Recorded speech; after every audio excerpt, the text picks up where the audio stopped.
Hi friends, இப்போ நம்ம சிறகடிக்க ஆசை பார்க்க போகிற சிறகடிக்க ஆசையில் வேறு லெவல் ட்விஸ்ட் என்னன்னு பார்க்குறீங்களா?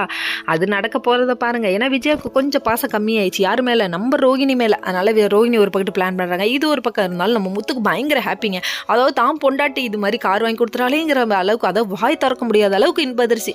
முத்து வாயை திறந்து தான் பார்த்துருக்கோம், மூடி பார்த்துருக்கோமா, வாயை மூடிட்டு அமைதியாகவே வராரு. அவ்வளோ ஒரு சந்தோஷங்க. வந்தது மட்டும் இல்லைங்க, நம்ம அவங்களோட ஒய்ஃபுக்கு அப்படியே தலையில் அவ்வளோ பூ வாங்கி கொடுத்துருக்காருங்க. இதெல்லாம் பார்க்கும்போது நல்லா தான் இருக்குது. ரெண்டு பேரும் அடிச்சுக்கிட்டாதான் ரொம்ப கேவலமாக இருக்குது. இது ஒரு பக்கம் இருந்தாலும் சரி, வீட்டுக்கு போய் இந்த சந்தோஷமான விஷயத்த சொல்லணும்னு வீட்டுக்கு வந்துட்டு எல்லாரையும் கூப்பிட்டுட்டு வெளியே போகிறாங்க. வெளியே போனோடனே இங்கே பாருங்கள், என் பொண்டாட்டி எனக்கு கார் வாங்கி கொடுத்துருக்கான்னு சொன்னோன்னே நம்ம மனோஜுக்கு ஒரு நக்கல். இது என்ன 2-3 லட்சம் வரும், செகண்ட் ஹேண்டில் வாங்கியிருப்பாங்கன்னு சொல்கிறாங்க. ஐயோ, 1 லட்சமாக இருந்தாலும் என் பொண்டாட்டி உழைச்சி வாங்கி கொடுத்ததியா? மலேசியாவிலேருந்து வந்தது கிடையாதுயா? என் பொண்டாட்டி மலேசியா வந்தோன்னா வேறு லெவலில் செய்வாயான்னு இன்சல்ட் பண்ணிட்டாங்க. இன்சல்ட் பண்ணிட்டது மட்டும் இல்லைங்க, குத்தி குத்தி காமிக்கிறாங்க. இது வேறு லெவலில் இருந்து பூக்கட்டுறவங்களாலேயே ஒரு கார் செகண்ட் ஹேண்டில் வாங்கி கொடுக்க முடிஞ்சுது. உங்கள் பொண்டாட்டி தான் பார்லர் வச்சுருக்காங்களே, என்ன வாங்கி கொடுத்தாங்க அப்படின்ற கொஷின் வந்துச்சு. இது ரொம்ப இன்சல்ட் ஆயிடுச்சு. இதுக்கு நீ போய் என்ன பண்ணிக்கலாம் போப்பா அப்படிங்கிற மாதிரி ஆயிடுச்சு.